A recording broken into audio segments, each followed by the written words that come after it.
will be National Security Advisor John Bolton and Secretary of State Mike Pompeo, who you mentioned. How does it work then, considering that they have rather divergent stances within the American team on North Korea? Mr. Pompeo said very clearly yesterday that the single person in charge within the U.S. administration is U.S. President Donald Trump. He also mentioned that it was his responsibility to bring different voices within the U.S. administration to his boss, U.S. President Donald Trump. So I think the ultimate arbiter of different ideas or different voices, it will be mitigated and also sort of collected by U.S. President Trump, and he would be the one that would make the final narrative as to how to achieve denuclearization with North Korea. So what, in effect, he's trying to say is that, make no mistake, U.S. President Trump is the one in charge, despite certain differences. And I think the administration will unify behind him for this very important talk and event. Sir, it's Simon Marks in the studio here in Singapore.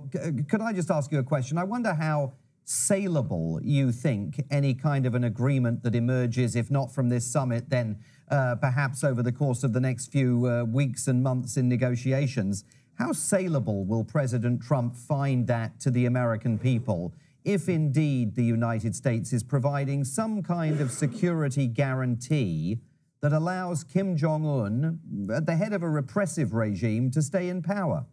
I think President Trump will have to sell this plan to his domestic audience, including members of the Democratic Party, the U.S. Congress, his rivals, and in addition to the domestic audience, he probably needs to also sell the plan to his closest allies in the region.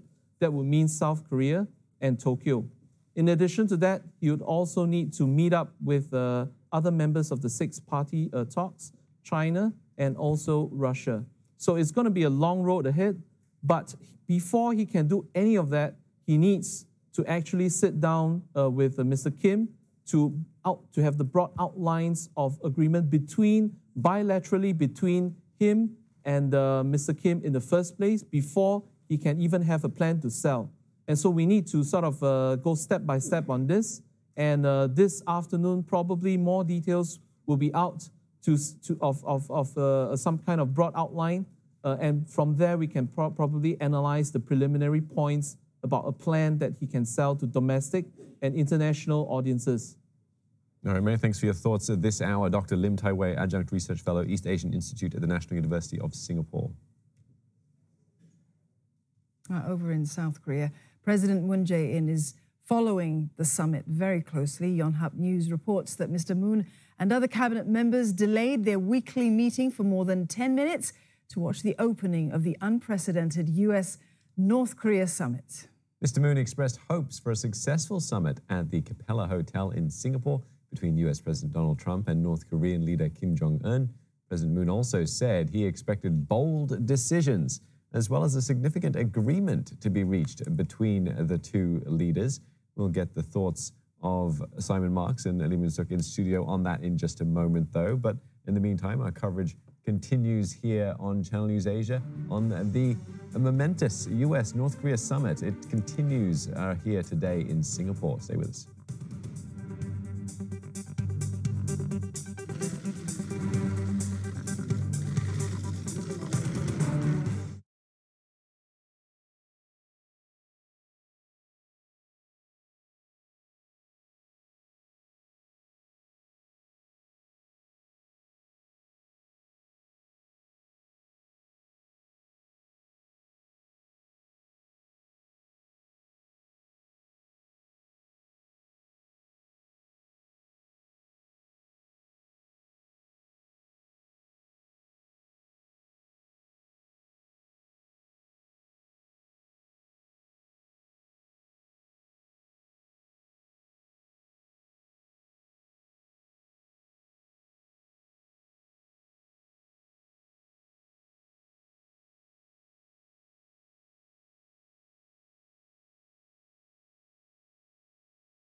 Welcome back. We are witnessing history being made here in Singapore today as this unprecedented meeting between the US and North Korean leaders is underway. Donald Trump and Kim Jong Un meeting at the Capella Hotel on Sentosa, the first time sitting leaders from both of these two countries have ever met. John Leong is opposite the summit venue there at the Capella Hotel. John, well, thanks. Good to see you back here again. Well, the motorcades carrying the leaders, they should soon be making their way to the Capella.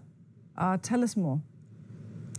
Yes, Dawn, I believe the motorcades have arrived and they are, in fact, within the Capella confines having those much vaunted talks. And if I may, this certainly does sound like whirlwind diplomacy, if I could call it that. It's hard to imagine that it's only been just under 2 hours since these talks began, of course, at 9 a.m. with those that one-on-one discussion between Mr. Kim and Mr. Trump together with their interpreters. That, of course, expanded into a larger bilateral meeting with their various advisors, which I believe they're still huddled in right now. And then after this, at about 11:30 a.m., both men and their parties are expected to have a working lunch.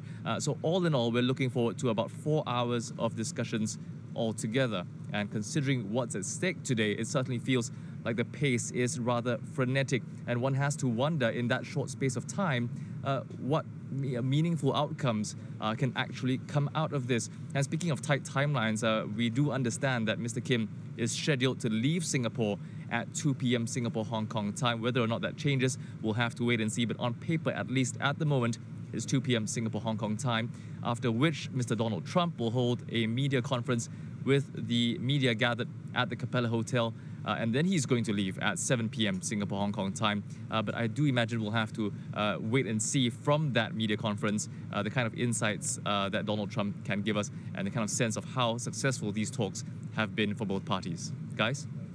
All right, thanks very much for that, John. Let's head over now to Olivia Song, our reporter. Yeah, she's been tweeting very busily from Dandong, which is the border town from between China and North Korea. Let's bring up something that she shared earlier online. She says, "We are hearing lots of music coming out of North Korea from across the Yalu." You can see the picture there in the background of North Korea, just across the waters from Dandong. She says, "Locals tell me this is rare," as she's referring to music that she's heard coming out of North Korea from across that river. She says, "Locals tell me this is rare and usually only on special occasions." Could it have something to do with the Trump-Kim summit, she suggests, which is a question I suppose I can put to you, Yun Suk. Is that common to hear music sort of being bellowed out from North Korea? Can we take this as a sign, perhaps, that people within North Korea are paying attention to what's going on here in Singapore and are liking what they're seeing? Definitely, but I don't think the North Koreans would have an idea as to exactly what is going on in Singapore today. They know that, and it was out in North Korea's media, that their leader was out there watching and seeing, walking the streets of Singapore, especially that tour that he had. But the celebrations, it's very possible that perhaps there are some kind of celebrations going on in North Korea, because I think the North Koreans are aware that he is here meeting with the U.S. President Donald Trump, and that itself is a celebration, a victory for North Korea. To see the U.S. and the North Korean flag side by side itself means that that North Korea is in sort of like the equal status as the United States. And so I wouldn't be surprised if there is some kind of celebrations and things going on in North Korea right now in the streets of Pyongyang. But Tangdong is the area where you do get a sense of what is going on inside North Korea as it borders with China.